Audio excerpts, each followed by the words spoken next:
There are two kinds of storms that can destroy a life.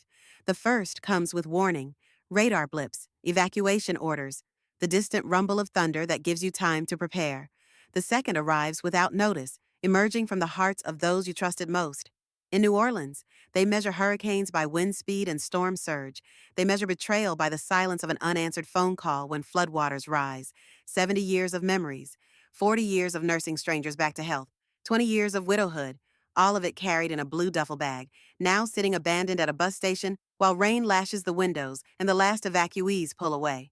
Some say family is everything, but when the levees break and the waters come, when the power fails and darkness falls, you discover who truly remains standing beside you, and sometimes they're not the ones who share your blood. The storm is coming, and it will wash away every comfortable lie, leaving only the harsh, gleaming truth.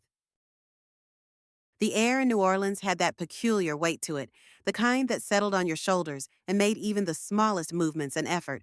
Eleanor Warren recognized it immediately. At 70, she'd lived through enough Gulf Coast summers to know what was coming. The meteorologists on Channel 4 had been tracking Katrina 2 for days now, watching it swell and strengthen in the warm Atlantic waters before making its inevitable turn toward Louisiana. Just like her namesake, Eleanor muttered, adjusting the rabbit ears on her small television set. The Weather Channel showed the familiar swirl of clouds, this one named after the devastating hurricane that had changed New Orleans forever 20 years earlier. Someone at the National Hurricane Center had a dark sense of humor.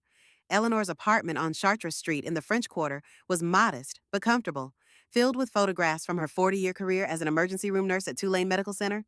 She'd seen it all, their gunshot wounds, car accidents, heart attacks, and yes, hurricane victims, people at their most vulnerable, most desperate moments. Now, retired for 5 years, she still found herself instinctively categorizing injuries whenever she watched action movies. The phone rang, pulling her attention away from the weather report. Mom, are you watching the news? Taylor's voice had that familiar edge to it, the one that always surfaced when she was juggling too many things at once. In the background, Eleanor could hear the distinctive sounds of Wall Street voices calling numbers, phones ringing. I'm watching it right now, Eleanor replied, lowering the volume on the TV. Category 4, they're saying.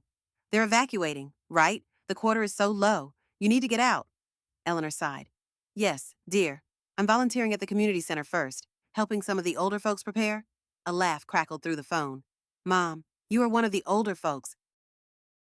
Let someone else handle it. At 70, I'm one of the younger volunteers, believe it or not, Eleanor said. Mrs. Beaumont is 87, and she's bringing her famous gumbo for everyone. Just promise me you'll leave before it gets bad, Taylor said, her voice already distracted. Eleanor could picture her daughter in her corner office in Manhattan, designer suit perfectly pressed, blonde hair pulled back in a severe bun, probably signing documents while they spoke. I've got to run. Big meeting. Love you, before Eleanor could respond. The line went dead.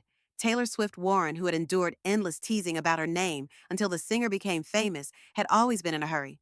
Even as a child, she'd raced through life, eager to get to the next thing, the next achievement. Now, at 45, she was one of the youngest senior partners at her investment firm, with an ex-husband and a penthouse apartment overlooking Central Park. Eleanor had barely put down the phone when it rang again. Hey, Mom, it's Will. How bad is it looking? Her middle child's deep voice carried the relaxed cadence of California living, a sharp contrast to Taylor's East Coast intensity. William, she said, using his full name as she always did. They're saying it might be as bad as the original Katrina. Jesus. A pause. You're getting out, right. Planning to. Just need to help at the center first. Eleanor walked to the window, looking down at Chartres Street below. Already, some shops were boarding up windows. How's the new film coming along? That's actually why I'm calling, William said, his voice brightening. We just got Reynolds to sign on. It's happening. Mom, this could be the big one. Eleanor smiled, genuine pride warming her chest. William had been chasing his Hollywood dreams for nearly 20 years, with just enough success to keep going, but never the breakthrough he'd hoped for. That's wonderful, sweetheart. Listen, I know the timing is terrible, but I'm flying to New Orleans tomorrow. I want to get you out myself, and I need to check on the house in the Garden District anyway. The family home, where Eleanor had raised her 3 children after their father died, was now William's property, his inheritance allocated early when Eleanor had decided to downsize 5 years ago. That's not necessary, Eleanor started, but William cut her off. No arguments. I'll be there by noon. We can drive out together. I've already called Elon. He's going to meet us in Baton Rouge. Eleanor's youngest, always the most thoughtful of her children, though just as busy with his tech startup in San Francisco. Will Cassie be with him? She asked, thinking of her only grandchild, Elon's 6-year-old daughter. No, she's with her mom this week. Another casualty of her children's busy lives, failed marriages. Gotta run, Mom. Early call tomorrow. See you soon. After William hung up, Eleanor sat heavily on her floral armchair, the one Harold had loved to nap in before cancer took him 20 years ago. 3 children, all successful by conventional metrics, all with so little time for her these days. Christmas visits, the occasional birthday call. It wasn't that they didn't love her, she knew they did, in their way, but their lives moved at a different pace than hers, in different worlds. She glanced at the small shelf where she kept her most precious photographs. Harold in his police uniform, the children at various ages, Taylor's high school graduation, William on a film set, Elon receiving some tech award, a family once close, now scattered across the country, connected by blood but separated by circumstance. The television droned on, the meteorologist's voice grave as he pointed to the massive storm inching closer to the Gulf Coast. Eleanor stood up, straightened her back, and went to pack her emergency bag. There were elderly neighbors who would need help, and regardless of what Taylor thought, 70 wasn't too old to be useful. The community center on Rampart Street was buzzing with activity when Eleanor arrived the next morning. Volunteers moved with purpose, filling sandbags, distributing emergency supplies, and helping residents complete evacuation paperwork. The mayor had issued a mandatory evacuation order for the lower-lying areas of the city, memories of the original Katrina's devastation still fresh even 2 decades later. Eleanor, thank goodness you're here, called Martha Beaumont, her walker decorated with Mardi Gras beads as she supervised the volunteer efforts from a folding chair. The Jenkins sisters need help packing their medications. Their eyesight isn't what it used to be. Eleanor nodded, setting down her tote bag and making her way to the elderly twins in the corner. At 85, Beatrice and Bernadette Jenkins had never married, living together their entire lives in a small shotgun house near the Mississippi.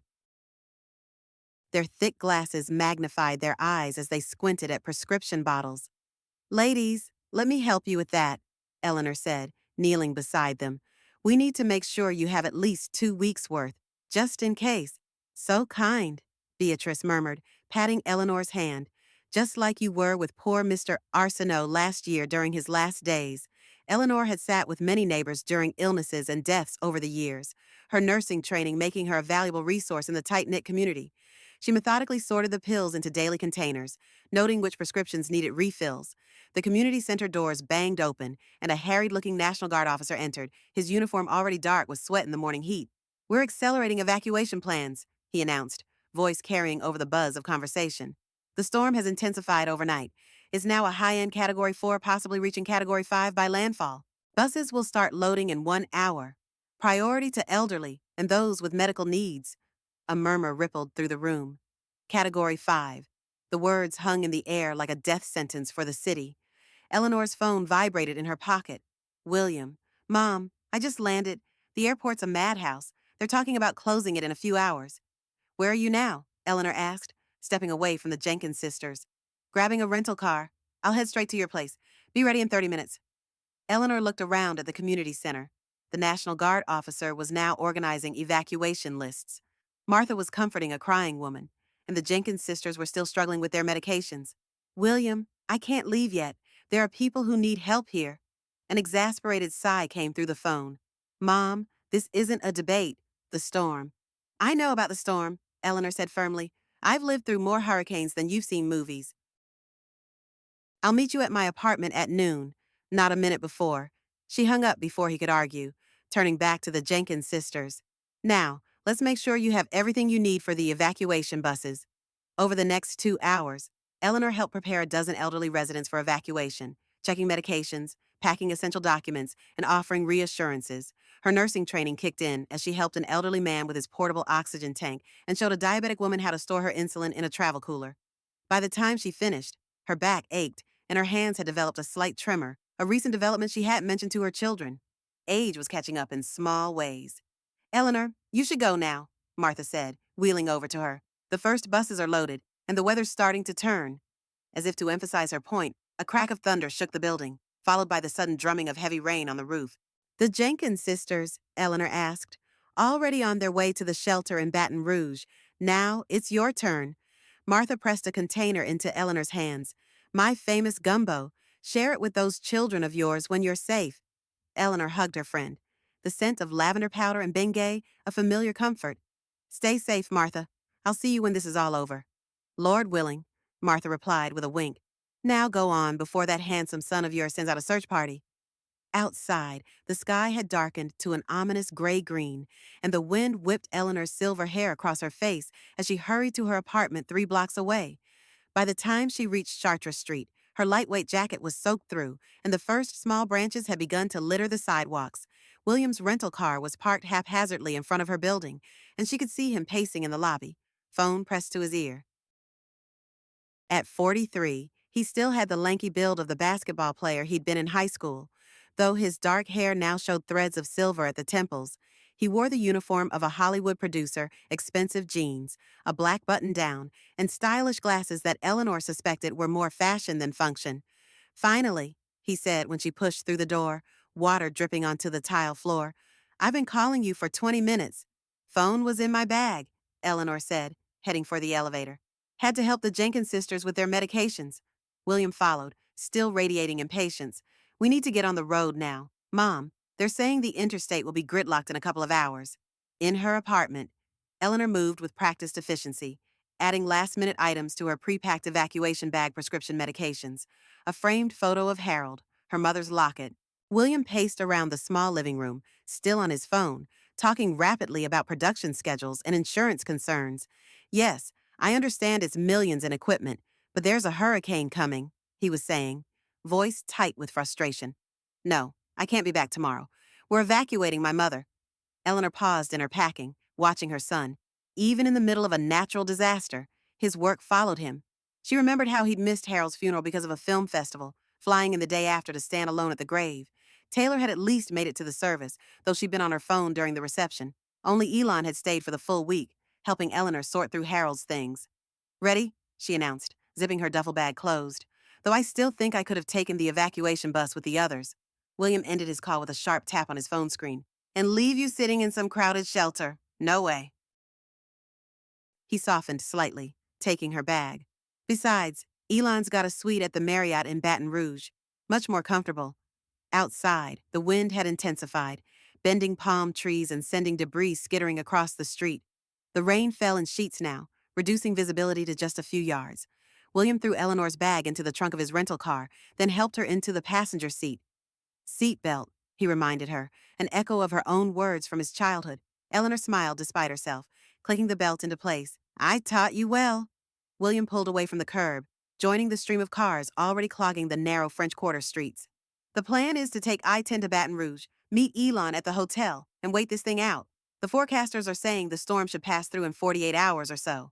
Eleanor nodded, watching her neighborhood disappear in the rain-streaked window. The shops and restaurants where she'd become a regular, the neighbors who checked on her during hot spells, the small routines that made up her daily life all now at the mercy of Katrina, too. The house in the Garden District, she said suddenly. Shouldn't we check on it before we leave? William hesitated, then nodded. We can do a quick drive-by. I've got a property management company that was supposed to board it up yesterday, but I should make sure.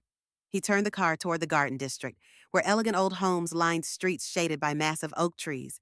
The Warren family home, a stately Greek revival that Harold had purchased with his police pension and Eleanor's nursing salary, stood on 3rd Street, its blue exterior now covered with plywood sheets over the windows and doors. Looks secure, William said, slowing the car but not stopping. The company did their job? Eleanor stared at the house where she'd raised her family, feeling the familiar pang of loss. The decision to downsize had been practical. The house was too big for one person, the maintenance too expensive on her fixed income. William had promised to keep it in the family, but she knew he'd been fielding offers from developers eager to convert the historic property into luxury condos. Wait, Eleanor said, pointing. The side gate is open? William squinted through the rain. You're right. He pulled the car to the curb and put it in park. I'll go close it. Don't want it banging around in the storm. I'm coming too, Eleanor said, already unbuckling her seatbelt. I want to check the back garden. Mom, it's pouring. William started, but Eleanor was already opening her door, stepping into the rain that instantly plastered her silver hair to her head. Together, they rushed through the open gate into the side yard, where Eleanor's once prized garden was now overgrown with weeds. The roses she'd tenderly cultivated for decades had been replaced by wild subtropical growth, and the small fountain Harold had installed for their 20th anniversary was dry, its basin filled with dead leaves. The management company was supposed to maintain the grounds, William said, following her gaze. I'll have to talk to them. Eleanor said nothing, moving toward the back of the house where a massive oak tree dominated the yard.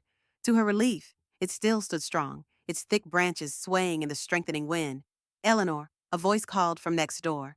Is that you? Margaret Beaufort, their neighbor of 30 years, stood on her back porch, holding an umbrella that threatened to turn inside out with each gust. Margaret, you're not evacuating, Eleanor called back, shielding her eyes from the rain.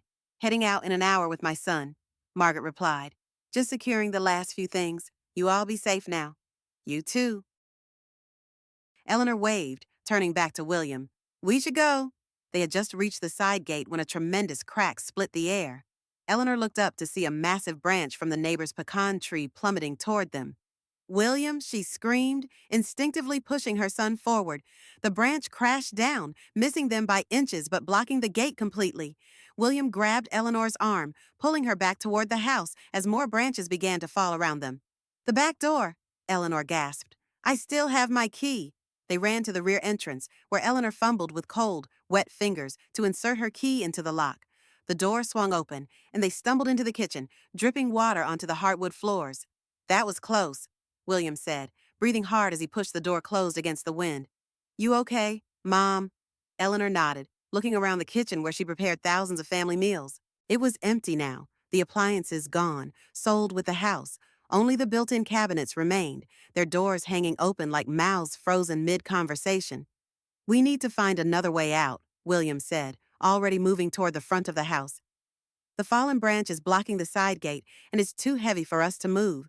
Eleanor followed him through the empty rooms, each one triggering memories Christmas mornings in the living room, homework sessions at the dining room table, bedtime stories in the upstairs bedrooms. The house echoed with their footsteps now, devoid of furniture and the warmth of family life. At the front door, William peered through a crack in the plywood. The street's starting to flood, he said grimly. We need to get back to the car now before it gets worse. He managed to pry off enough of the plywood for them to squeeze through onto the front porch. Outside, the situation had deteriorated rapidly. Water now covered the street to the depth of several inches, and the wind had intensified to a howl that made conversation nearly impossible. Stay close, William shouted, taking Eleanor's arm as they descended the porch steps into the rising water. The short walk to the car became a battle against the elements. The wind drove the rain horizontally, stinging their faces and making it difficult to see. Twice, Eleanor nearly lost her footing in the current that was now flowing down the street. When they finally reached the rental car, they found it surrounded by 8 inches of swiftly moving water. Get in, William yelled, helping Eleanor into the passenger seat before splashing around to the driver's side. Inside the car, they sat for a moment, water dripping from their clothes, catching their breath. William turned the key, and the engine sputtered to life. Interstate might be flooded, he said, wiping water from his face. We'll need to find another route. He carefully pulled away from the curb, the car moving slowly through the deepening water. At the end of the block, they turned onto St. Charles Avenue, where the streetcar tracks created a slightly elevated path through the flooding. They had gone less than a mile when disaster struck. A hidden dip in the road plunged the front of the car into deeper water, and the engine immediately died. Damn it! William slammed his hand against the steering wheel. He tried to restart the car, but the engine only made a sickening grinding noise before falling silent. Water began seeping in under the doors as the flood level outside continued to rise. We need to get out, Eleanor said calmly, her nurse's training kicking in. The water's rising too quickly. William looked around desperately, then nodded. There's a fire station 2 blocks from here. We can make it if we hurry. They pushed their doors open against the pressure of the water, which now reached mid-calf. William came around to Eleanor's side, supporting her as they waded through the flood. The rain continued to lash at them, and the wind threatened to knock them off their feet with each gust. Eleanor felt her strength ebbing as they struggled forward. At 70, she was fit for her age, but this was pushing her limits. Her breath came in short gasps, and her legs burned with exertion. Almost there, William encouraged, his arm tight around her waist. Just a little further. They had nearly reached the fire station when Eleanor's foot caught on something submerged, sending her pitching forward. William's grip slipped, and she plunged face first into the floodwater. For a terrifying moment, she was completely disoriented, unable to tell which way was up as the current tugged at her body. Then strong hands grabbed her shoulders, pulling her upright. She emerged, sputtering and gasping for air. Mom, are you okay? William's face was pale with fear as he held her steady. Eleanor nodded, unable to speak as she coughed up water. Her clothes were completely soaked, and she'd lost one of her shoes in the fall. William half carried her the remaining distance to the fire station, where they found the large bay doors open. Inside, a group of firefighters was loading equipment onto a high-water rescue vehicle. Help, William called as they staggered inside. My mother fell in the flood. Two firefighters immediately rushed over, taking Eleanor from William's arms and helping her to a bench. One wrapped a blanket around her shoulders, while the other checked her for injuries. You folks shouldn't be out in this, the older firefighter said, his name tag reading Captain Jackson. The evacuation order was issued yesterday. We were trying to get to I-10, William explained, accepting a towel from another firefighter. Our car stalled on St. Charles. Captain Jackson shook his head. I-10's underwater in sections already. No one's getting out that way now. He glanced at Eleanor, his expression softening. Your mother needs dry clothes and warmth. We've got some spare uniforms in the back.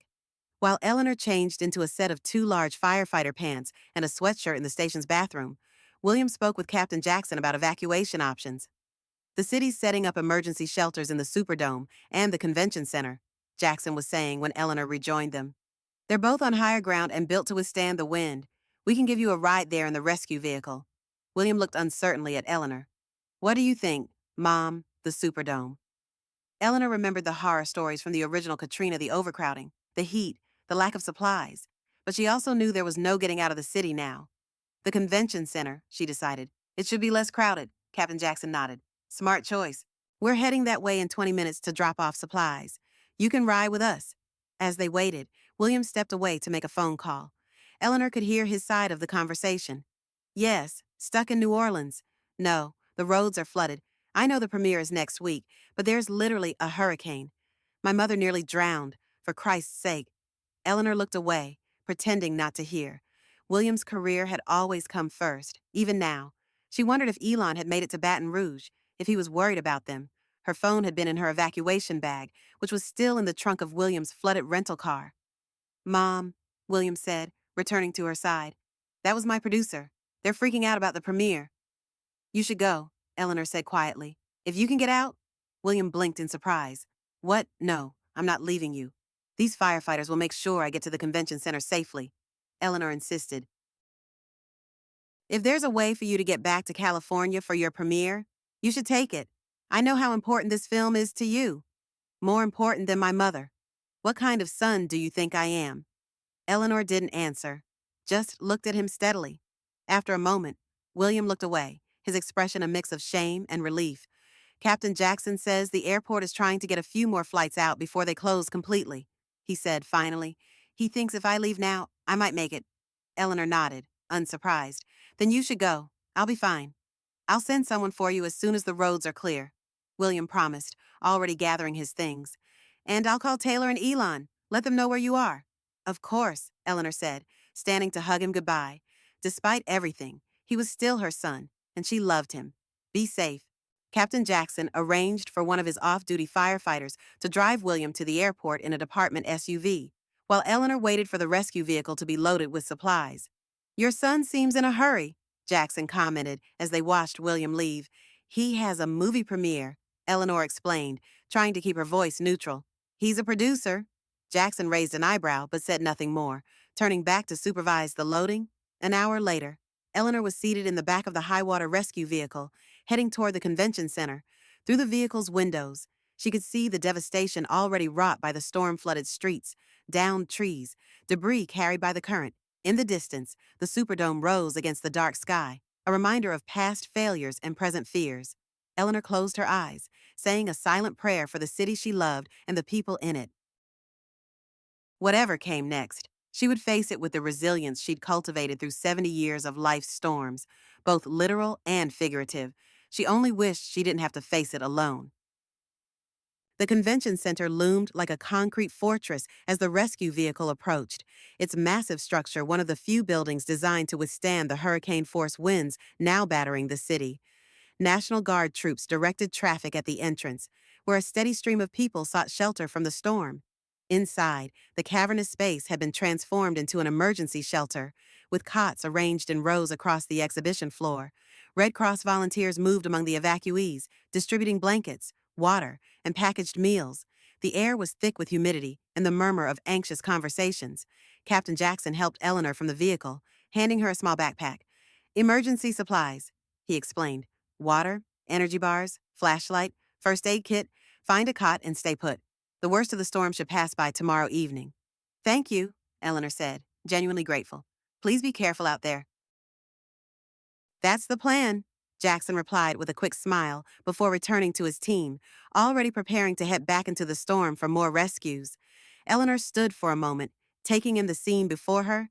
Hundreds of people, maybe thousands of all ages and backgrounds, brought together by disaster. Families clustered together on cots. Elderly individuals sat alone, looking lost. Children ran between the rows despite parents' calls to stay close. Her nursing instincts kicking in, Eleanor made her way to a Red Cross station where volunteers were checking in new arrivals. Name, asked a harried-looking young woman with a clipboard. Eleanor Warren. I was brought in by Fire Captain Jackson. The volunteer scribbled her name on a form. Any medical conditions we should know about medications? I'm a retired ER nurse, Eleanor replied, and I have my medications with me. She patted the pocket of her borrowed firefighter pants, where she'd stored her pill bottles during the evacuation.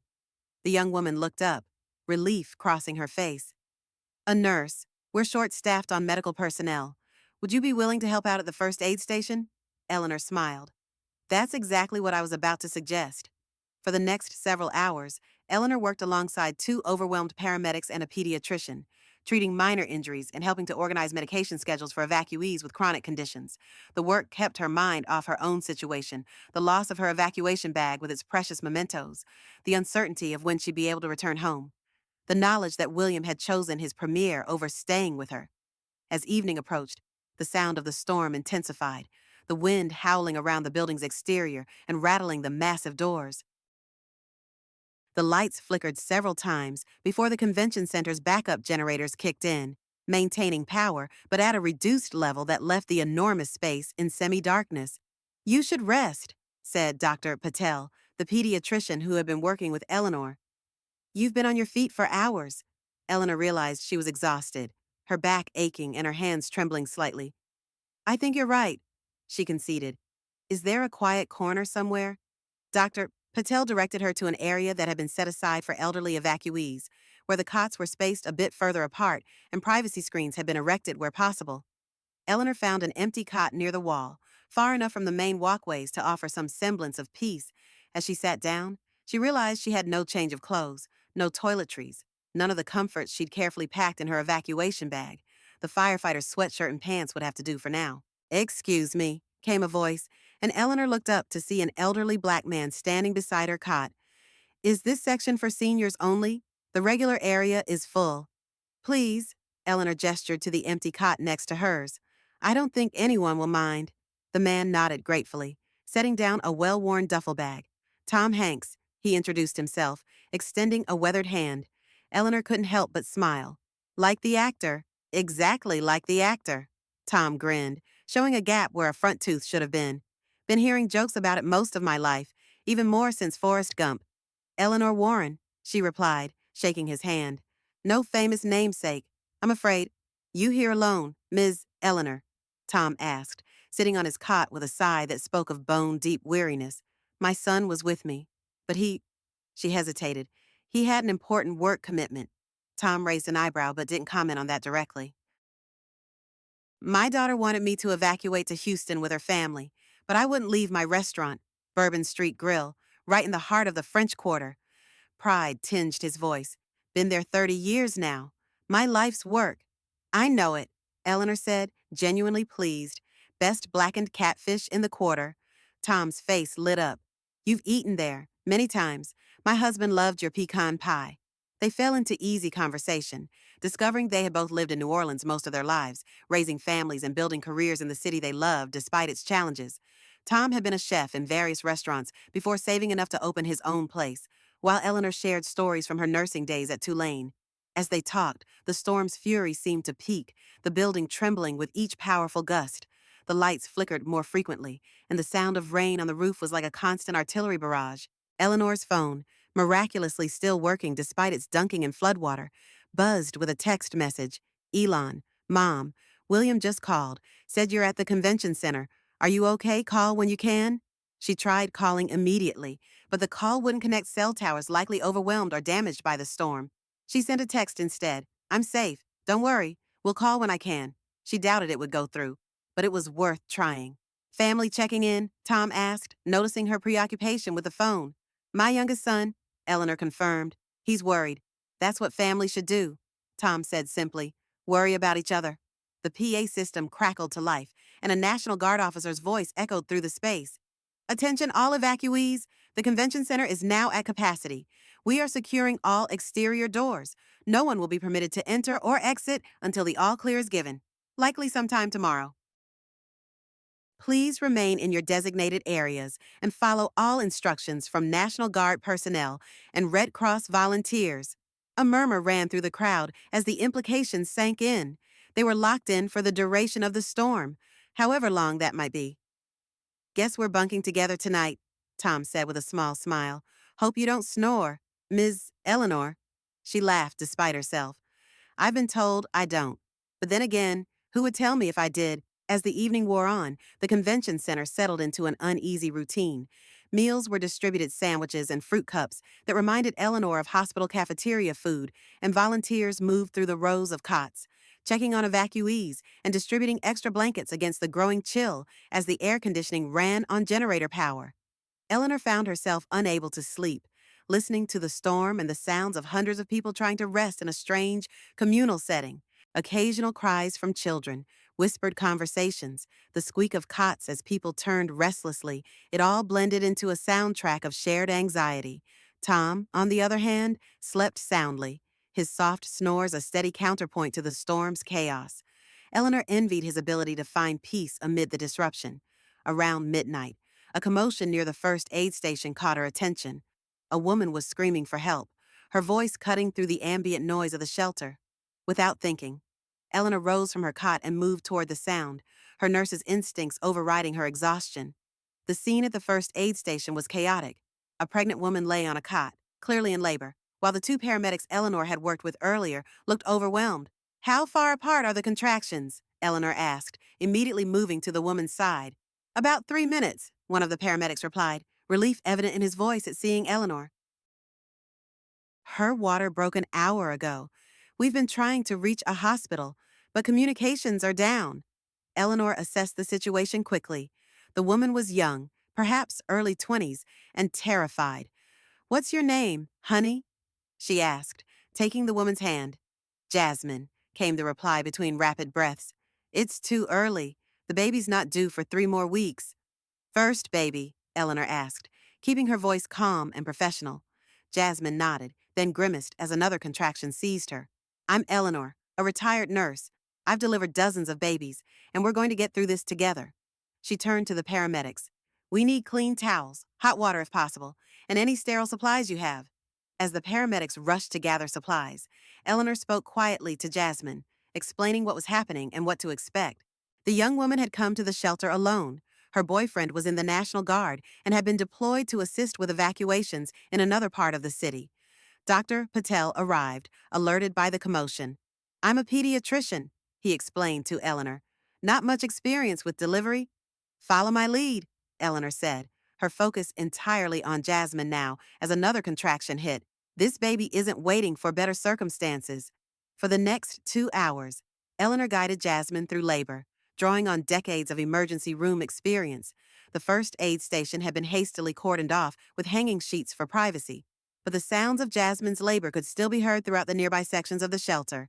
When the baby finally arrived, a healthy boy, despite being slightly premature, his first cry was met with cheers and applause from the evacuees within earshot.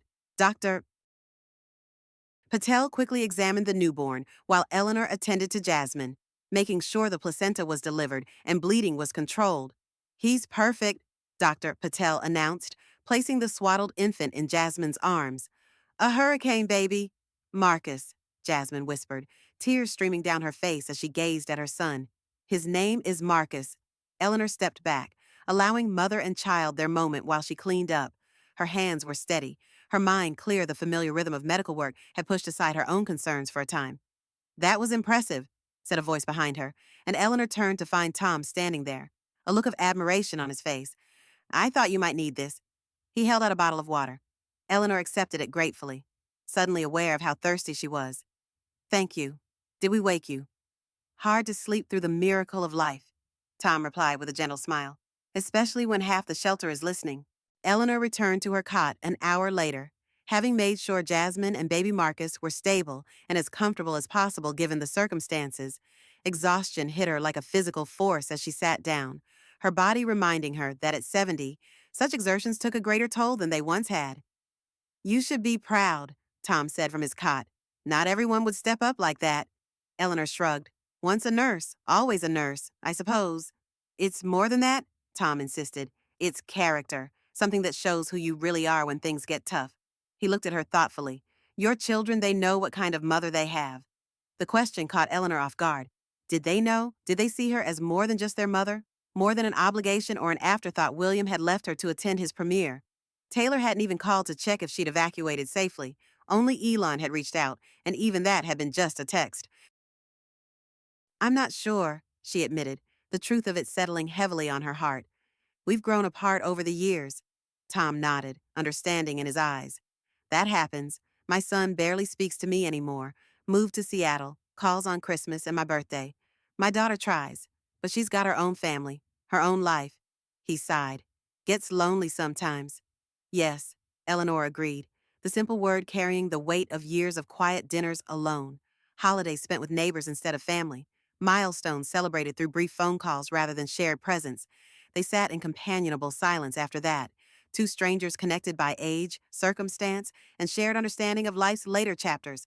Outside, the storm continued its assault on the city, but within the convention center, a small pocket of humanity had formed around Eleanor's cot, a reminder that even in chaos, connection was possible. As she finally drifted towards sleep, Eleanor wondered if her children were thinking of her, if they were worried, if they regretted not being with her during the storm, or were they, like William, focused on their own concerns, trusting that their mother would, as always, take care of herself. The question followed her into uneasy dreams, where she searched endlessly through flood-filled streets for a family that always remained just out of reach. Morning brought no relief from the storm. If anything, Katrina II seemed to have intensified overnight, the wind howling with renewed fury and the rain pounding against the convention center's reinforced walls. The backup generators continued to provide minimal power, but the vast space remained dim, giving the day a perpetual twilight quality. Eleanor woke with a stiffness in her joints that spoke of sleeping on a thin cot and the previous day's exertions. Tom was already up, his cot neatly made, and she could see him across the room helping distribute breakfast, more sandwiches and fruit cups, along with bottles of water and coffee and paper cups.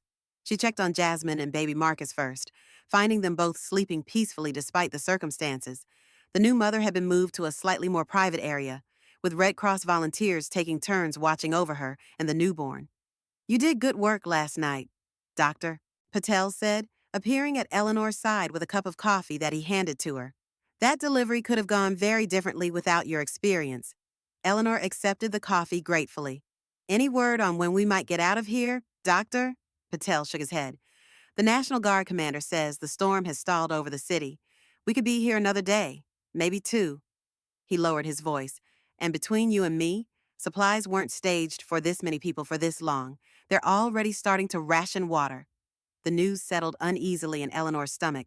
She'd lived through hurricanes before, but always in her own home or evacuated well ahead of time. This prolonged sheltering with limited resources was new territory. She made her way back to her cot, sipping the lukewarm coffee and trying to ignore the growing discomfort of wearing the same clothes for over 24 hours.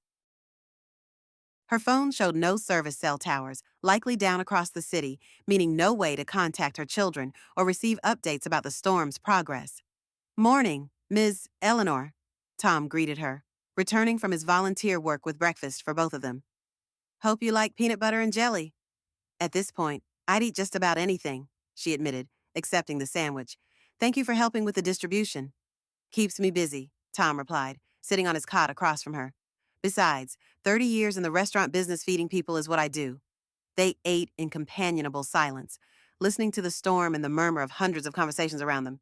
Occasionally, children ran past, somehow finding energy and joy despite the circumstances, their parents calling after them with tired voices. I've been thinking, Tom said after a while, when this is over, if my restaurant's still standing, you should come by for a proper meal, on the house. Eleanor smiled, touched by the offer. I'd like that very much. Good, it's settled then. Tom brushed crumbs from his pants. Now, I'm going to see if they need more help with lunch preparation. You rest those nurses' hands of yours. We might need them again before this is over. As Tom walked away, Eleanor felt a curious warmth in her chest. In the midst of disaster, she'd found a friend, an unexpected connection that somehow made the whole situation more bearable. The day crawled by, marked by announcements over the PA system, meal distributions, and the constant soundtrack of the storm. Eleanor helped where she could, checking on elderly evacuees and assisting the medical team with minor injuries and medication management. By late afternoon, tensions in the shelter had begun to rise. The heat was building as the generators struggled to maintain air conditioning for such a large space, and the lack of privacy and comfort was wearing on everyone. Arguments broke out over cot placement, food distribution, and bathroom access.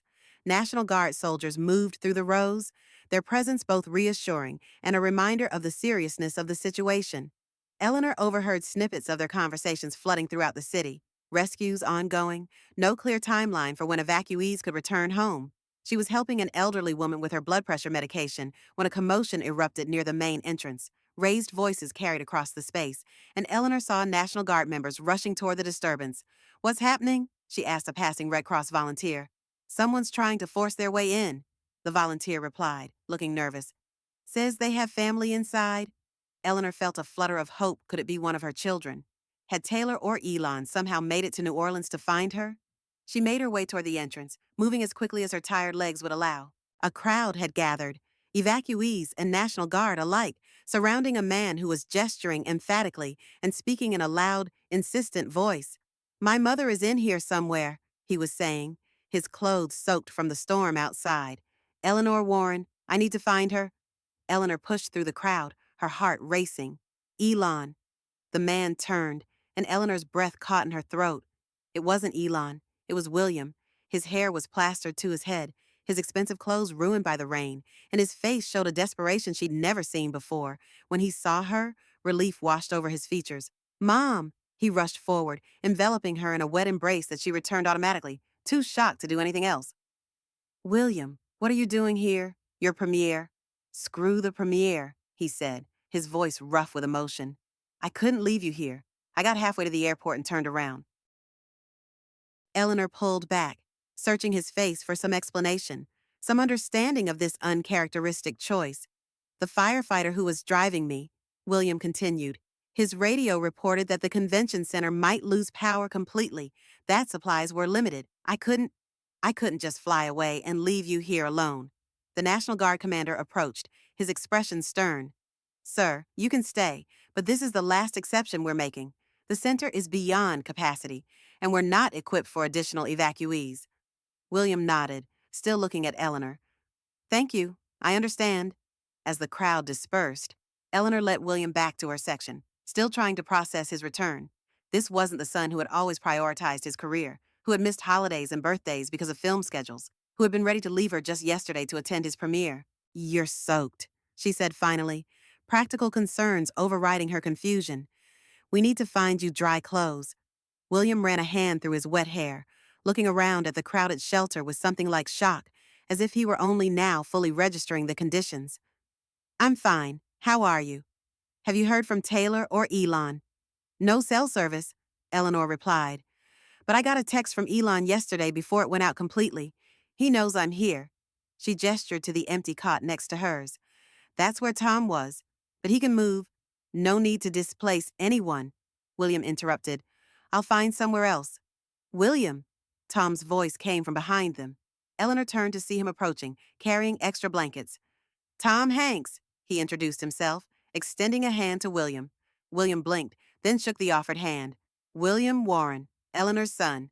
Figured as much, Tom said with a nod. You've got her eyes. He turned to Eleanor. I was coming to tell you I'm helping in the kitchen area now, so my cot's free if your son needs it.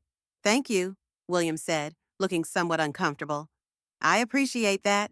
As Tom walked away, William lowered his voice.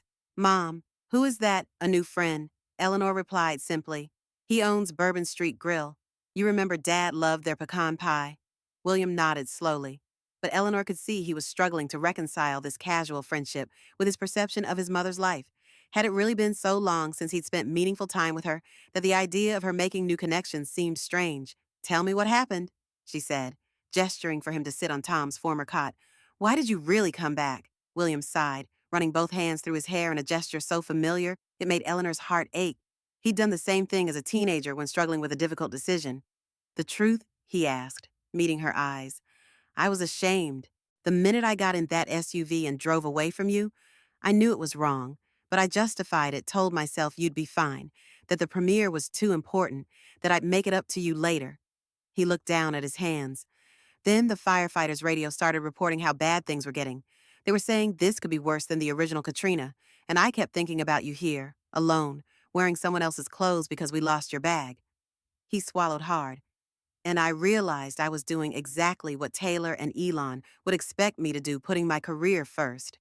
Again. Eleanor remained silent, letting him continue. So I asked the firefighter to turn around. He thought I was crazy, but he did it. William gave a humorless laugh. My producer is probably having a meltdown right now. I turned off my phone after the 10th call. Your film, Eleanor started, but William cut her off. We'll premiere with or without me, but you're my mother, and you needed me.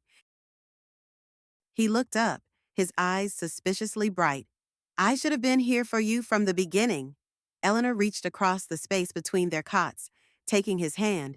It was larger than hers now, but she remembered when it had been tiny, clutching her finger as a newborn, holding onto her skirt as a toddler learning to walk. You're here now, she said simply.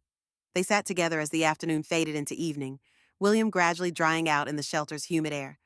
Eleanor introduced him to Dr. Patel and showed him baby Marcus, telling the story of the delivery. William listened with growing amazement, seeing his mother through new eyes, not just as a parent, but as a skilled professional, a woman with her own life and capabilities that extended far beyond her role in his world. During dinner, more sandwiches, this time with a cup of canned fruit. William told Eleanor about the film, the one whose premiere he'd sacrificed to return to her. It was a drama about a family dealing with the aftermath of a natural disaster. Ironically enough, it's the best work I've ever done, he admitted. But watching you here, helping others despite your own situation, I'm not sure the film captures that kind of quiet heroism. Eleanor shook her head. I'm no hero, William. I'm just doing what needs to be done, like everyone else here. That's exactly what I mean, he insisted. Real courage isn't dramatic speeches and last-minute rescues. It's showing up day after day, helping where you can, not giving up when things get hard. Their conversation was interrupted by a sudden crackling over the PA system, followed by the National Guard commander's voice. Attention all evacuees. We have received word that Hurricane Katrina 2 has begun to move northward and is expected to clear the New Orleans area by tomorrow morning. However, significant flooding and infrastructure damage mean evacuees will remain here until further notice. We appreciate your continued cooperation. A mixture of relief and frustration rippled through the shelter. The storm would pass, but they were still trapped, still uncertain about what remained of their homes and lives outside. At least there's an end in sight, William said, trying to sound optimistic. Eleanor nodded, but her thoughts had turned to her apartment in the French Quarter, to her neighbors and friends, to the city that had been her home for decades. What would be left when the waters receded as night fell? The convention center grew quieter, the exhaustion of prolonged emergency conditions settling over the evacuees. Eleanor found herself struggling to stay awake, her body demanding rest despite the uncomfortable cot and the nagging worries about the future. Sleep, Mom, William said gently, noticing her fatigue. I'll be right here if you need anything. It was what she had said to him countless times during childhood illnesses, and the role reversal brought a bittersweet smile to her face. Good night, William. Good night, Mom. As Eleanor drifted towards sleep, she found herself thinking about her other children, Taylor in her Manhattan office, Elon in Baton Rouge. Would they have made the same choice William had? Would they have turned back? The questions lingered, unanswered, as sleep finally claimed her. Tomorrow would bring a new set of challenges, But for tonight, at least, she wasn't facing them alone. The morning after Katrina 2 finally moved north, the convention center buzzed with anticipation and anxiety. National Guard officials moved through the shelter, clipboards in hand, organizing evacuees by neighborhood for the eventual return home, though when that might be remained unclear. Outside, the rain had stopped, but reports filtering in described a city once again transformed by disaster flooded streets, collapsed buildings, power lines down across entire districts. Eleanor and William sat on their cots, sharing a breakfast of granola bars and bottled water, the rations having grown increasingly sparse over the 3 days of sheltering. Any word on the quarter? Eleanor asked a passing guard member, the same question she'd been asking since dawn. Still flooded, ma'am, came the now familiar reply. But the water's receding. Probably another day or two before we can get people back in. William checked his phone for the 100th time. Still no service, he reported, frustration evident in his voice. I need to let the studio know I'm alive, at least. Eleanor studied her son, noting the dark circles under his eyes and the stubble on his usually clean-shaven face. Despite his physical discomfort, he'd remained by her side, helping distribute meals, entertaining children with improvised stories, and checking on elderly evacuees. It was a side of William she hadn't seen in years, perhaps, not since he was a teenager, before Hollywood had claimed him. Ms. Eleanor, Tom's voice called from across the room. He approached with his characteristic energy, followed by a National Guard officer. Got some news you might want to hear. The officer, whose nameplate read Rodriguez, consulted a tablet. Ms. Warren, we're organizing a reconnaissance team to check critical infrastructure in the French Quarter. Mr. Hanks here tells me you live on Chartres Street and might have medical supplies in your apartment that could be useful here. Eleanor nodded eagerly. Yes, I have a fully stocked emergency medical kit, and my prescription medications I only grabbed a few days' worth when we evacuated. We can add your building to the route, Rodriguez said. Is there anything else specific we should look for? My evacuation bag, Eleanor replied, thinking of the family photographs and Harold's ring. It was in my son's rental car, but the car stalled on St. Charles Avenue near 3rd Street. Rodriguez made a note but looked doubtful. The car might have been moved by floodwaters, but we'll check if we're in that area. I want to go with you, William interjected, standing up. I know exactly what we're looking for, and I want to check on our family home in the Garden District. Rodriguez hesitated, clearly about to refuse, when Tom spoke up. Lieutenant, I'd like to go too. My restaurant's on Bourbon Street Grill. I need to assess the damage, and I know the quarter better than most. Could be useful to your team. The officer looked between the two men, then sighed.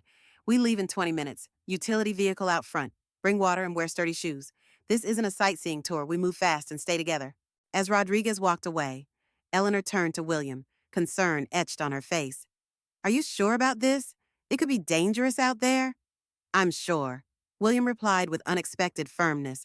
I need to do something besides sit here waiting. He turned to Tom. Thank you for suggesting it. Tom nodded, a knowing look in his eyes. Sometimes a man needs to be useful. I understand that. He patted Eleanor's shoulder. Don't worry, Ms. Eleanor.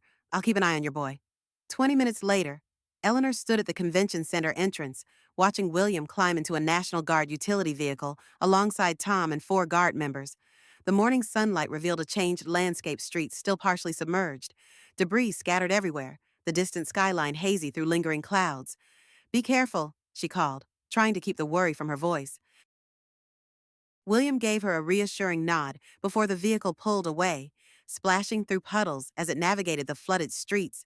Eleanor watched until it disappeared around a corner, then returned to the shelter, where Dr. Patel had requested her help with Jasmine and baby Marcus. The newborn was showing signs of mild jaundice, a common condition but concerning given their limited resources. Eleanor sat with Jasmine, explaining the situation and demonstrating how to position Marcus near a window where sunlight filtered through, the natural remedy for his condition. Will he be okay? Jasmine asked, her young face lined with worry beyond her years. He'll be fine, Eleanor assured her, adjusting the swaddling blanket. Jaundice is very common in newborns. The sunlight helps break down the bilirubin that's causing the yellow color. I should be in a hospital, Jasmine said, her voice cracking. He should have proper care, not just... She gestured around the makeshift medical area. Eleanor took the young mother's hand. Marcus is healthy and strong. You're doing everything right, and we'll get you both to a hospital as soon as the roads are clear. She smiled encouragingly. In the meantime, You have a team of medical professionals right here who would be looking after you the same way in any hospital. As she continued to comfort Jasmine, Eleanor found herself thinking of her own children's births, the sterile hospital rooms, Harold's nervous excitement, the immediate support of medical staff and later, family and friends. How different Jasmine's experience was, giving birth in a disaster shelter with strangers attending her and her child's father unreachable somewhere in the flooded city. The morning passed slowly as Eleanor divided her time between helping at the medical station and checking for updates about the reconnaissance team. By early afternoon, restlessness had settled over the shelter. With the immediate danger of the hurricane past, evacuees were increasingly anxious to return home, to assess damage, to begin rebuilding their lives. Small arguments broke out in food lines. Children grew cranky with confinement, and the limited bathroom facilities became a source of mounting tension. Eleanor was helping distribute lunch when the PA system crackled to life. Attention all evacuees! The reconnaissance teams are returning with preliminary reports. Please listen for your neighborhood when called. Representatives from each area should report to the information desk for briefings. Eleanor abandoned the food line, making her way toward the main entrance where the teams would be arriving. Her heart raced with anticipation, not just for news of her apartment and possessions, but for William's safe return. The utility vehicles pulled up outside, mud-splattered and loaded with supplies salvaged from various locations. Eleanor scanned the returning team members, relief washing over her when she spotted William climbing out of the second vehicle, deep in conversation with Tom. "William," she called, waving to catch his attention. He looked up, his face breaking into a weary smile when he saw her. As he approached, Eleanor noticed he was carrying her evacuation bag, the blue duffel soaked but intact. "You found it," she said, taking the bag with trembling hands. William nodded. The car had been moved by the current, but not far. Water got in, so everything's damp, but it's all there. And my apartment. Some water damage on the first floor, but your unit looked okay from outside. We couldn't get in building was locked down, and Rodriguez wouldn't let us force entry. He ran a hand through his hair, a gesture that reminded Eleanor so much of Harold. The Garden District house is in bad shape. Mom, part of the roof came off, and there's water damage throughout. Eleanor nodded, having expected as much. It's just a house, William. Things can be replaced. She looked past him to where Tom stood talking with Lieutenant Rodriguez. How about the restaurant? Minimal damage, William replied, a hint of admiration in his voice. Tom built that place to last. Some flooding in the storage room, but the dining area and kitchen are intact. He's already talking about when he can reopen. He shook his head. That man has more determination than anyone I've met in Hollywood. He reminds me of your father, Eleanor said quietly. That same quiet strength. William looked surprised, then thoughtful. I can see that, he agreed after a moment. I hadn't made the connection, but yes, he does have that quality. Before they could continue, Lieutenant Rodriguez approached with a megaphone. Attention French Quarter residents. Initial assessment shows varying degrees of flooding and structural damage. City authorities estimate it will be at least 3 days before residents can return, and power restoration may take up to 2 weeks in some areas. Please report to the information desk to register for temporary housing assistance. 3 more days in the shelter, then returning to an apartment without power. The prospect was daunting. Eleanor clutched her recovered bag, grateful for this small victory amid the larger uncertainties. Ms. Eleanor, Tom said, joining them. Good news, the National Guard is relocating evacuees who don't have habitable homes to a hotel in Baton Rouge. I've already put your name on the list. That's very kind, but I'm not sure I can afford FEMA's covering it, Tom interrupted with a wave of his hand, at least for the first 2 weeks. By then, hopefully, the power will be back on in the quarter. What about you? Eleanor asked. Tom grinned, the gap in his front teeth giving him a mischievous look. I'm staying. Got an apartment above my restaurant that's high and dry. Besides, someone's got to start feeding these recovery workers. They can't live on MREs forever. I'm staying too, William said firmly. I need to deal with the Garden District house, and I want to make sure Mom's apartment is secure. Eleanor looked between the two men, overwhelmed by their support, but also wary of being treated as helpless. I appreciate the concern, but I'm perfectly capable of managing on my own. I've been doing it for 20 years since Harold died. No one's questioning your capability, Mom, William said gently, but you don't have to do everything alone, not anymore. The simple statement, delivered without drama or flourish, hit Eleanor with unexpected force. For years, she had maintained her independence, never asking her children for help even when she needed it, never wanting to be a burden. And they, in turn, had taken her self-sufficiency for granted. assuming she was fine on her own. Now, in the aftermath of disaster, something was shifting between them, or at least between her and William. She wondered if the same change might be possible with Taylor and Elon. All right, she conceded, but I'm coming back to help as soon as the quarter is reopened. I won't sit in a hotel room while there's work to be done here. William smiled, recognizing the compromise for what it was. Deal. The evacuation to Baton Rouge began the next morning. A convoy of buses escorted by National Guard vehicles navigating the still-flooded roads out of New Orleans. Eleanor sat next to William, her recovered evacuation bag in her lap, watching through the window as familiar landmarks passed by, many transformed by the storm's fury. The French Quarter had fared better than many areas, its historic buildings constructed to withstand centuries of Gulf Coast weather. But other neighborhoods they passed through showed devastating damaged homes with roofs torn off, businesses with windows blown out, cars overturned by the force of floodwaters. It will take years to rebuild, Eleanor murmured, thinking of the original Katrina's aftermath and the slow, uneven recovery that had followed. William nodded, his expression somber. The studio was talking about filming on location here next year. I wonder if that will still happen? It should, Eleanor said firmly. The city needs the business, the jobs. New Orleans has always survived by reinventing itself after disaster. Their conversation was interrupted by Eleanor's phone-buzzing cell service had been partially restored as they moved away from the worst-hit areas. The screen showed Elon's name. Elon, she answered, relief evident in her voice. Can you hear me? Mom, thank God. Her youngest son's voice came through clearly. I've been trying to reach you for days. Are you okay? Where are you? I'm fine, sweetheart. We're on a bus to Baton Rouge right now. William is with me. William? Elon sounded surprised. I thought he had a premiere. He came back, Eleanor said simply, glancing at her middle child, who was pretending not to listen to the conversation. He's been with me at the convention center since the storm hit. There was a pause before Elon spoke again. That's unexpected. Look, I booked a room for you at the Marriott here. I've been staying there since I couldn't get into New Orleans.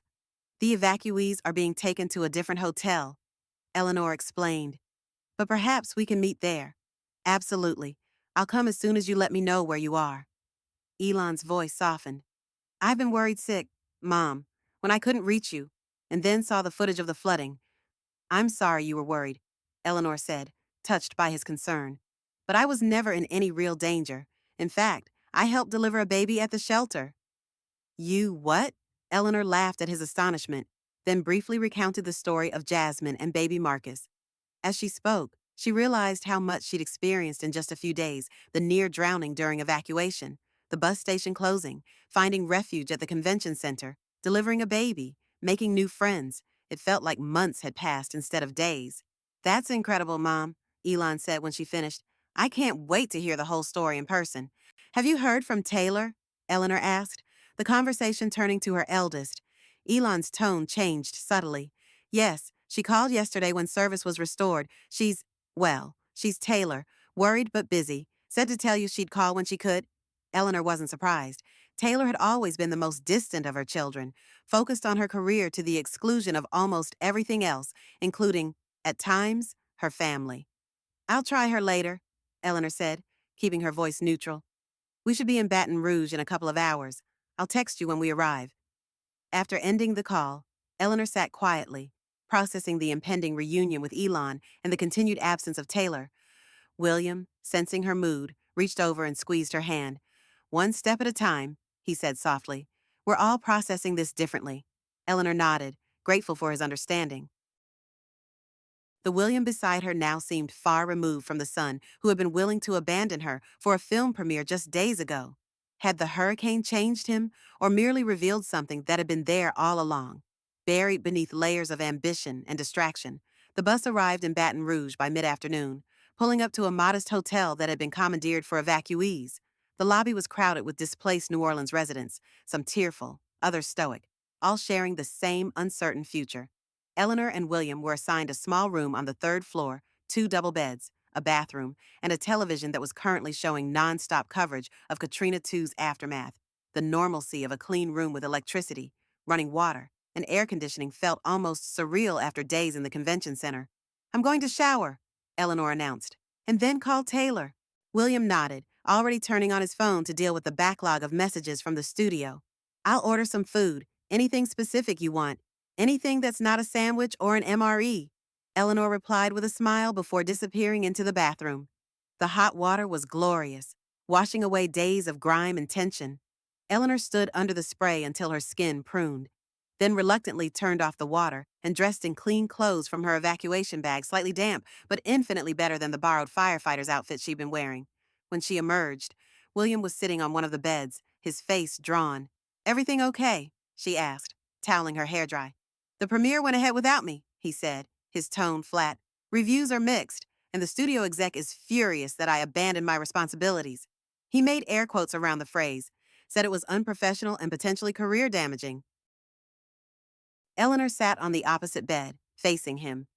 "Do you regret coming back?" William looked up, meeting her eyes directly. "Not for a second." He gave a small, rueful smile. "That's what scares me, actually. A week ago, missing that premiere would have seemed like the end of the world. Now it just seems insignificant." "Perspective is a powerful thing," Eleanor observed. "It takes most people a lifetime to learn what you figured out in a few days." "I had a good teacher," William replied, the compliment unforced and genuine. Eleanor felt a warmth spread through her chest, a maternal pride she hadn't experienced in years. She reached for her phone. "I should call Taylor before Elon arrives." William nodded, standing up. "I'll go check on that food. Give you some privacy." As he left the room, Eleanor dialed her eldest daughter's number, mentally preparing for the conversation. Taylor answered on the third ring, her voice crisp and professional, as always. "Mom, are you all right? I've been so worried." "I'm fine, dear," Eleanor assured her. "We're in Baton Rouge now. William's with me, and Elon's coming to see us soon." "William?" The surprise in Taylor's voice mirrored Elon's earlier reaction. "I thought he had the big premiere." "He came back during the storm," Eleanor explained, "for the second time that day. He's been with me since then." "Huh." Taylor sounded genuinely perplexed. "That doesn't sound like William." "People can surprise you," Eleanor said mildly. "Especially in a crisis?" "I suppose." Taylor's voice shifted to a more businesslike tone. "Listen, Mom, I wanted to come down there, but we're in the middle of a massive merger negotiation. I literally cannot leave right now, but I've spoken to a contractor in New Orleans who can assess your apartment as soon as it's accessible, and I've set up an insurance claim for you." "That's very thoughtful," Eleanor said, recognizing her daughter's way of showing care through practical assistance rather than physical presence. "I've also transferred some money to your account," Taylor continued, "just in case you need it for hotels or supplies or whatever." "Thank you, but that's not necessary. FEMA is covering the hotel for now, and I have my emergency fund." "Take it anyway," Taylor insisted. "It makes me feel better to know you have it. I should have been there. Mom, I'm sorry I wasn't." The rare apology caught Eleanor off guard. Taylor Swift Warren did not apologize easily or often. "You're helping in your own way," Eleanor said gently. "That matters too." They talked a few minutes longer, Taylor asking detailed questions about the apartment and what Eleanor might need. It was a practical conversation, lacking the emotional depth of her interactions with William over the past few days. But it was more engagement than Taylor had shown in years. After ending the call, Eleanor sat quietly, processing the subtle shifts in her relationships with her children. The hurricane had forced a kind of reckoning, bringing to the surface dynamics and assumptions that had gone unexamined for too long. A knock at the door interrupted her thoughts. "Mom," Elon's voice called from the hallway. "It's me." Eleanor opened the door to find her youngest son standing there, his lean frame tense with emotion. At 38, Elon Warren bore the strongest resemblance to Harold, the same thoughtful brown eyes, the same quiet intensity. Before she could speak, he had wrapped her in a tight embrace. "I was so worried," he murmured against her hair. "When I couldn't reach you, and the news kept showing the flooding." "I'm okay," Eleanor assured him, returning the hug before stepping back to look at him properly. "Really, it was quite an adventure, actually." Elon's face showed relief, then curiosity. "William said something about you delivering a baby." Eleanor laughed, gesturing for him to enter the room. "Come in, it's a long story." For the next hour, she recounted the events of the past few days, the evacuation attempt with William, the flooding of the rental car, seeking shelter at the convention center, meeting Tom, delivering Jasmine's baby, and William's unexpected return. Elon listened intently, occasionally asking questions or expressing amazement at particular details. "And this Tom person," he said when she finished, He just took William under his wing for the reconnaissance mission. Tom's a good man, Eleanor replied. He reminds me a bit of your father, that same solid dependability. Elon looked thoughtful. I'd like to meet him. You will, Eleanor assured him. He's staying in New Orleans to help with the recovery. He's planning to reopen his restaurant as soon as possible to feed the workers. Bourbon Street Grill, Elon mused. I think I've eaten there.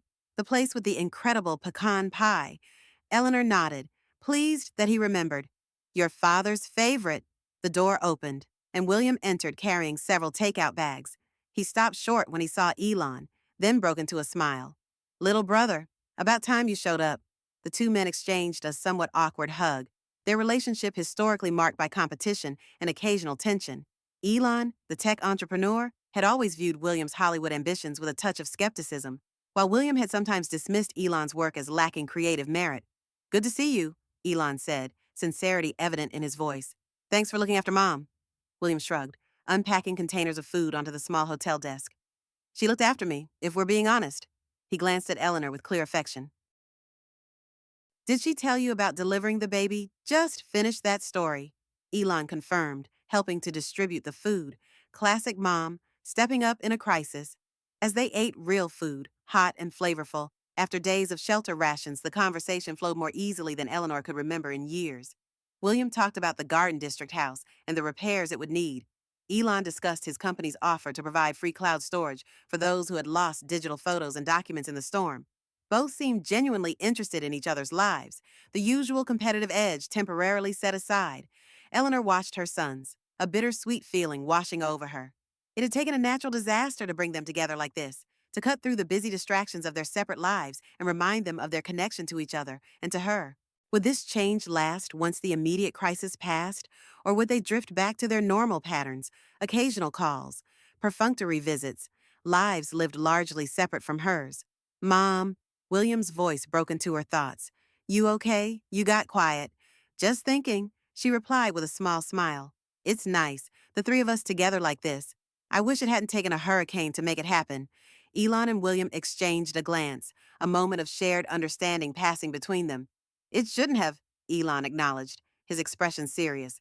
And that's on us. William nodded in agreement. We've been caught up in our own lives, our own problems. It's too easy to assume you're fine because you never complain, never ask for anything. I'm not complaining now, Eleanor clarified, not wanting to make them feel guilty. I understand you have your own lives, your own responsibilities, but you're our mother, Elon said firmly, and we've taken that for granted. Taken you for granted? The simple truth hung in the air between them, acknowledged at last after years of polite avoidance. Eleanor felt tears prick at the corners of her eyes, but blinked them away, unwilling to make the moment more emotional than it already was. Well, she said pragmatically, we have a chance to do better now, all of us.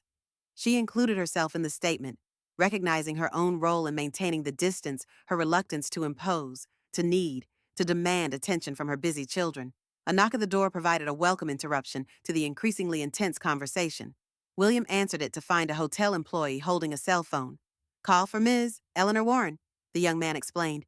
Our front desk received it since many evacuees don't have working phones yet. Eleanor took the phone, curious.